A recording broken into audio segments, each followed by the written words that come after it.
just got my Built Bars in the mail, another order. This is going to be my pre-workout snack now. I'm going to have one of these before I go to the gym. Now, before we get into the workout, I just want to give a shout out to Built Bar because they are sponsoring this video and they are my new favorite protein bar. Here we go, Built Bar mixed box. Let's see what flavors are in store. Raspberry flavor, double chocolates, orange, a strawberry, cookies and cream, mint, brownie. But I believe, last I checked, there was 18 flavors of Built Bar. And I gotta say, I haven't had one yet that I disliked. Some that I like more than others. Like I really like this one, cookies and cream. I like that one. I like the peanut butter and the salted caramel. I like those. Those are some of my favorite ones for sure. But I haven't had any that I disliked. They are very high in protein, very low in sugar, and it's a well-balanced bar because most protein bars are technically sugar bars. Because if you look at what's the primary source of macronutrients, a lot of times they're loaded with sugar and they have trace amounts of protein. So it's like you got a candy bar with a little bit of protein added in. But when it comes to Built Bars, like this here has 17 grams of protein, 4 grams of sugar, 2.5 grams of fat, 130 calories per bar. So I mean, it is truly a protein bar. It's not a sugar bar. And they taste good. They're nice, soft, and chewy. So I'm gonna have a Built Bar, bud. Yeah. You want to share one with me? Yeah, I'm hungry. You're hungry? Let's see, which one we're gonna have. Would you like to have a cookies and cream one? Yeah, sure. Thank you.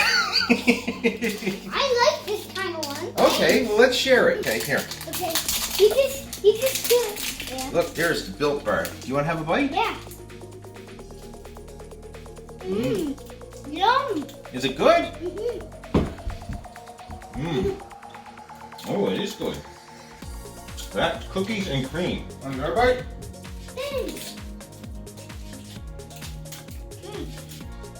Here, you're welcome. So, Harvey approved Built Bars. Show everybody your muscles. Whoa. Oh, wow. Now, if you'd like to try out the Built Bars for yourself, then I have a link to their website down in the description of this video below. And I also have a coupon code where you can save 10% off your order. It's LEEH10. And that is a reusable coupon code, so you can use it over and over again every time you place your order to save a bit of money. So again, if you're looking for a tasty treat that's high in protein, low in sugar, and low in fat, then check out the Built Bar. And now, let's get into the workout.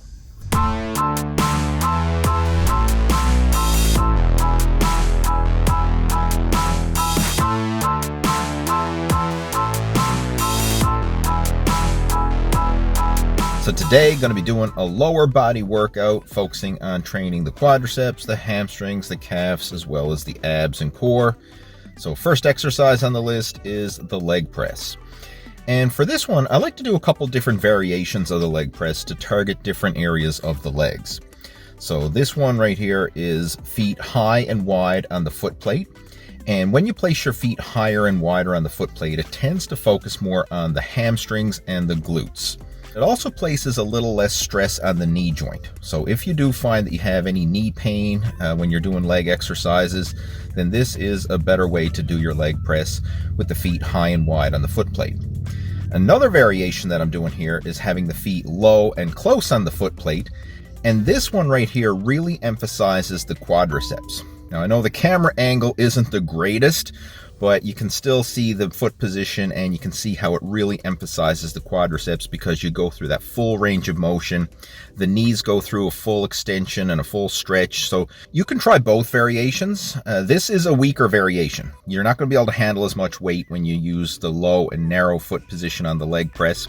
But again, it's emphasizing more quadriceps. High and wide, you'll feel stronger, be able to lift heavier weight, and it's less strain on the knee joint. Now, as far as the sets and reps are concerned, I like to do higher volume when it comes to leg training. So I'm doing 3 to 4 working sets of between 15 and 25 repetitions for each exercise. Now right here, I'm doing the leg extension, which is a great isolation exercise for the quadriceps. And for this one, I like to keep the weight moderate and really focusing on muscling the weight up, not simply swinging or jerking the weight up. So a lot of times when you see people do leg extensions, they try to go way too heavy, and it places a lot of excess strain on the knee joint. But if you purposely keep the weight lighter and focus on squeezing the weight up versus trying to kick it or jerk it up, it makes a big difference. And this will really help to bring out the definition and detail in the quadriceps. And I find it's actually very therapeutic on the knees when you do it this way. I've actually rehabbed old knee injuries by doing high repetition, light leg extensions, really focusing on using good quality form and mind-muscle connection. Now I'm doing the lying leg curl, and this is a great exercise to really isolate the hamstrings. And for this, same idea as I did with the leg extension, focus on squeezing and muscling the weight up, not just heaving and jerking the weight up. There is a difference. You're going to lift lighter weight when you slow down the tempo and you muscle the weight up, but you're actually going to get more muscle activation. And that's the thing when it comes to strength training and building muscle. Your muscles only know tension. So if you use heavier weight, but you're using momentum and swinging the weight up, or if you're using lighter weight and squeezing and contracting the weight up, very often you can actually get a deeper muscle contraction with the lighter weight. And it's a safer way to go about it. So at this stage of the game, I'm focusing mostly on maximum muscle stimulation, minimizing the risk of injury, and that's why I like to use moderate weight, slow and control form, and really focus on feeling and contracting the muscles, getting that mind-muscle connection. Another great exercise for the legs is the step up. Now, this is my variation of a lunge. Now, lunges are great. If you like doing lunges, hey, by all means do them. But I personally find lunges hard on the knees. But I find that the step up works the same muscles as the lunge, a very similar movement pattern, but it doesn't place any strain on my knee joint. So this is what I do instead of lunges, is I just take a box that's approximately knee height and I do step ups. So in my case, what I'll do is I'll do 10 step ups leading with one leg, and then I'll switch, do 10 step ups leading with the other leg, and alternate them back and forth like that. And I very often just use body weight and high repetitions. Like sometimes I'll literally work up to doing 100 total step-ups in a workout. And I'm telling you, that's going to give you an amazing pump throughout the legs, throughout the quads, the hamstrings, and the glutes. And you're not going to need to lift heavy weight with it. Another one that I'm doing here is the standing calf raise. This is my favorite calf exercise because it allows you to work the calves through a full range of motion, get a full stretch in the bottom, full peak contraction at the top.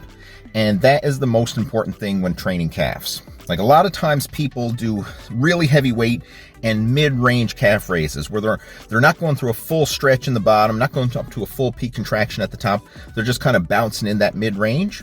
But if you want to stimulate maximum growth in the calves, you got to get outside that mid-range to the fully stretched position and then the fully peak contraction position. That's where the calves are very rarely worked, and that's where you're really going to tap into stimulating a lot of muscle growth. Now, when you're doing your calf raises, if you find that your feet start to slip on the foot plate, which is common when you're going through that full stretch in the bottom, it's okay to momentarily pause your set, reset your feet, and keep on going. And to finish off the workout, going to do some work for the core, and I'm doing the leg raise station right here. And I like this one because it really helps to stretch out the lower ab area, and it also works the hip flexors, which are the muscles that run from the abdominals down through the top of the thighs. So it's a great complementary exercise to do with a leg workout. And for most people, that lower ab area is the most stubborn area. So if you really want to focus on building that area up and strengthening it, the leg raise station is a great exercise to do. And again, I use just body weight, do as many reps as you can. And if you find that that's too hard, you can actually bend your knees and do a bent leg raise variation instead. Works the same muscles, it just reduces the resistance due to leverage. And to finish off the leg workout, going to do the hyperextension. And this is one of my favorite exercises for building up the back of the body. This is great for strengthening the lower back, preventing injury, and it also helps to work the hamstrings and the glutes. So it's a great complementary exercise to add into a leg workout. For this, I just use body weight. I do high repetitions, and I just focus on really feeling the muscle, getting that mind-muscle connection. And if I want to increase the workload, I simply increase the sets and the reps. I focus on increasing volume. So that's the way I go about my abdominal and lower back. for basically the entire core. I just focus on the volume and the quality and the mind-muscle connection versus trying to add heavy weight. And I find that works the best for me, but something you can experiment with yourself. So that concludes the leg workout. Now, if you'd like to follow along with this workout for yourself, then just open up the description below, because I have all the exercises, sets, reps outlined for you. So you can just copy that, print it off, take it to the gym, and follow this workout for yourself.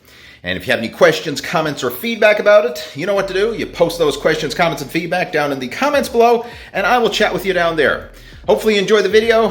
Make sure to subscribe to the Total Fitness Bodybuilding YouTube channel if you haven't already done so.